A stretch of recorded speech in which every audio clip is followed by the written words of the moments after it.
Hello and welcome back to Rev Endurance Sports. And normally I do a race recap. Excuse me. Race recap, but I'd like to do a little bit of, let's call it a pre-ride. So this is what I'm doing on Saturday, and I'd like to tell you about it. And, now you'll know what I'm doing on Saturday. Saturday, we're doing the El Camino Real Double Century. Now, funny thing is that double centuries can be short or long. In other words, there's usually about an 10 plus or minus allowance, and it's still considered a double century. So for those that are super nitpicky, get over it. It's not that important. Also, for those people that do 100 miles, or they schedule 100 miles and they're 99.7 and they keep going around the block until they get to 90 to 100. Once you ride long enough, that's no longer important either. So this is the Ride with GPS file for it. And so you'll look up here and you're going to see it's 193 miles. Let's just call it that. You're almost always going to get lost, so you'll probably get a little bit extra. About 11,500 feet of climbing. And it starts up here in Orange County. Now, this green stuff here is just a nice climbing area. And Silverado Canyon is a popular canyon in that area.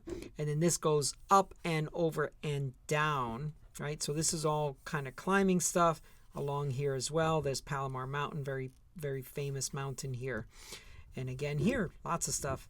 Mount San Jacinto, that's like 12,000 or 10,000 foot summits, I believe. So we're going to start here. Pretty sure we're going to do something like this, or maybe something. No, I guess that's the return. So something like this. Actually, let me run the cursor. Yes. See the little orange dot? So we're going to come down here, do some climbing. It's 5 o'clock. It's 5 o'clock. Then this is kind of freeway stuff. And then this is where I live. I live in these hills here. Here's Vista. So all these hills and all this stuff is stuff we do. So that's a main reason why I want to do this event. It's a local event. Then we will double back along the 5 freeway. And this is also called the San Onofre Campground. And then it looks like we are going to... Yep. All this other climbing is back into Orange County. And if you follow down here, you'll see we have some climbing here. So it looks like the first... Oopsie. Let's do this again. Looks like the first 100 miles is going to have... Sorry, I'm having trouble getting this mouse to go across. There we go. So the first 100 miles looks like it's got 5,400. So it looks like it's pretty evenly split. About 5,000 or 6,000 for the first 100 miles and then 5,000 or 6,000 for the second 100 miles. So when I do these long endurance events, there are a couple of things that I like to have with me. Now, there was another... it was a viewer, I think it was Chris, who asked, what do I do with all the powder? It will depend. A lot of times I take the powder in Ziploc baggies if I'm using shorter bottles, but sometimes, like I did on this 300 kilometer, which was 187 miles, on that one, because it was unsupported and I wanted to keep our stops to a minimum, I actually used really tall bottles and I had all of the powder already in and already mixed. So I had 1,200 calories per bottle. So that accounted for 2,400 of my calories. And then I had little Sammys, little sandwiches, and then I had a bunch of gels and stuff like that.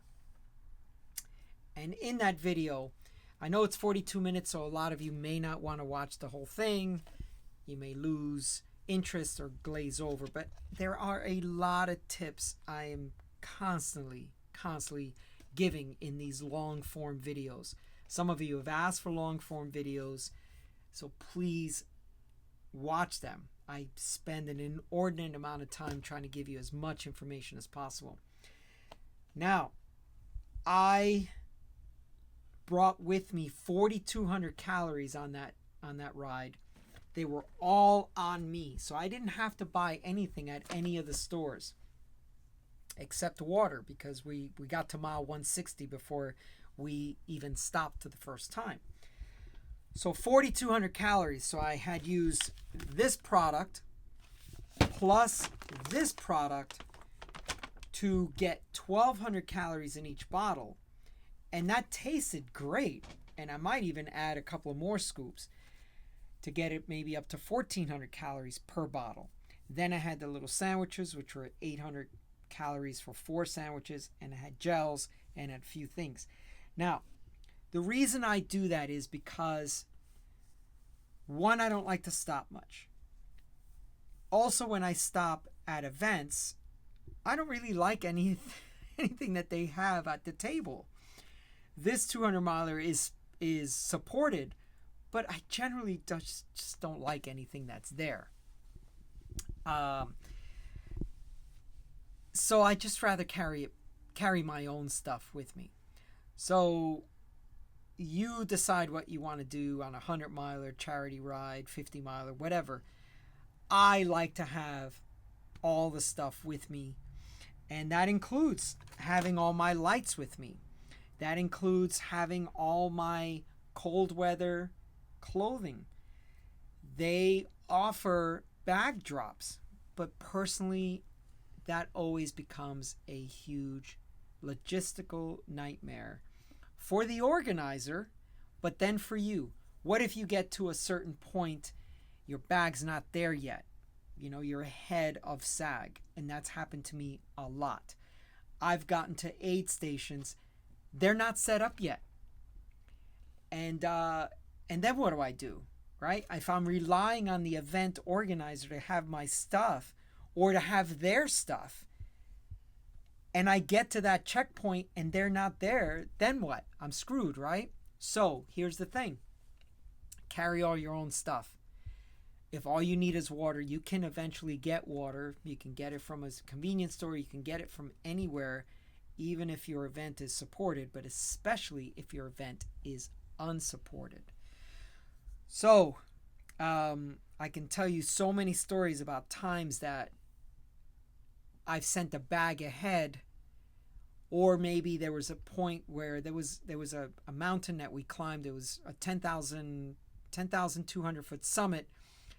We came down and you were able to dump all your stuff, all your cold weather stuff, because you weren't going to need it the rest of the day. But then when we finished, we had to sit around at the finish line for hours waiting for that stuff to be brought back. Keep in mind, these events are really small. The volunteer staff is really small. You can't expect a lot from these folks. So, nutrition, route, let's talk about the bike. So I'm going to be riding my Bianchi XR4, and I did get some questions about why I was riding my Bianchi and not my Ritchie. Now, I love my Ritchie. My Ritchie is an extremely comfortable bike. It's a steel bike, in case you don't know what a Ritchie is. But, like this, the Saturday event was a 187 mile event, and so it had only 3,000 feet of climbing. So there was no reason really to ride the Ritchie when you got something. You got an aero road bike, aero wheels, that kind of stuff. I wore a skin suit and an aero road helmet. So that was the correct bike for that event. For this event, it's only 11,500 feet. This is, again, the correct bike for this event. The 60 millimeter wheels, the aero road frame, the aero wheels, also a aero road helmet. And when you ride, let's say 40, 50 miles of a fairly flat road or even more, there's significant time savings over longer and longer distances. So the funny thing is that when you watch these GCN videos and all this other stuff, they do like a 15-kilometer time trial, or they do some little thing. You know, this is 200, pretty close to 200 miles. So aero does matter over such long distances. So one thing I want to show you as well is this little bag's going to go here. And generally I don't like top tube bags. I just don't like a lot of stuff on my bike. As a matter of fact, I don't carry a tool bag here. I carry it here for for just tidying up all this stuff that hangs off the back of here. But and actually there was a video where I talked about this, and someone says, oh well, I just use a regular bag back here. Yeah, you can, of course you can. But one of the things that came to mind was, and I forgot to post this, is I ride with women primarily. And like, for example, Barbara, she's fairly short inseam, long torso. So her saddle and seat posts are pretty low. So whenever she hangs anything off the back of her bike, I can't even see her tail light. I mean, I have to be like down and under to see the tail light. So when people say, well, that's too much goofiness, well, you know what? Maybe for someone with a short inseam and a short seat post showing, it would probably enhance her visibility, his or her visibility, with the tail light back there. All right, enough about that. But this guy here, I've got 5 of these gels in there, and these gels are 150 calories each. So quick math, that's like at least 700 calories. I think like 750. So 5 of these, so I've got 750 calories in this little bag. And I will also have at least 1,200 here per bottle, so that's 2,400 with 750, so I'm over 3,000 for just 2 bottle cages in this. I haven't put anything in my pockets yet. So going for sub 11. So if we do the math again, well, let's do it at 12 because it's nice and easy. 300 calories, 12 hours, 3,600, 350 calories per hour would put me at about 4,200. So I'm going to pack about 4,200 calories. Another nugget I left in that other video is carry more than you think you need. Carry more than you think you'll need on the event. And I mentioned 3 reasons. 1, you may miscalculate how long it's going to take you to do that event. You may need to give some calories to one of your teammates, one of the people you're riding with, or just someone whose head and arms over their handlebars stop somewhere, and you may need to give them some fuel. And then number 3, you may drop something. You pull something out of your pocket, stuff falls out. It happens all the time on training rides. We turn around, we go back and get it. But on these events, I cannot tell you how many times, like let's say a gravel event or something like that, you're riding along and there's bottles, full bottles on the side of the road. There's packets of gel, full gels, not the wrappers. And let's hope that was not part of someone's nutrition plan, because now they are without. The temps look like it's going to be in the low 40s, high 30s at the start. It's a 6 a.m. start. So I mentioned lights.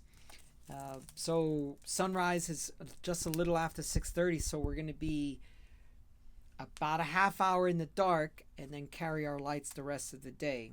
But this is an okay thing, because there's about 11 ish hours of daylight, so we should be done before sunset if we start at 6 a.m. In the past, I used to always call things a daylight finish and post it as such. And I think some people got the wrong idea. A daylight finish means you start in the daylight and you finish in the daylight, a 200 miler in the winter. That's more impressive than saying a daylight finish, but you started at 4:30 in the morning. That's not a daylight finish. You started in the dark and finished in daylight. I'm very picky about certain things, as you've probably noticed, but I think it's much more impressive to do a double century in a condensed amount of daylight time that we have in the winter months as a daylight finish. So that's the weather, that's the bike, that's the clothing, the nutrition, and I think that's all.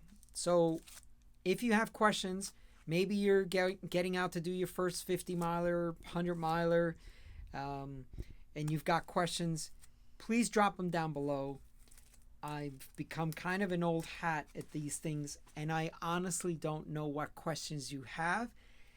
And so I try to tell you as much of my planning as possible because I don't know what, let's just say, I forgot what I didn't know when I was a newer rider. So if you're a newer rider or you're just expanding your horizons, you're now finally going out to do some longer events and ultras and stuff, please reach out to me privately or in the text in the comment section, because if we do it in the comment section, then the rest of the community learns from your questions as well. Okay, that's all for today. Please like and subscribe, and we'll see you up the road.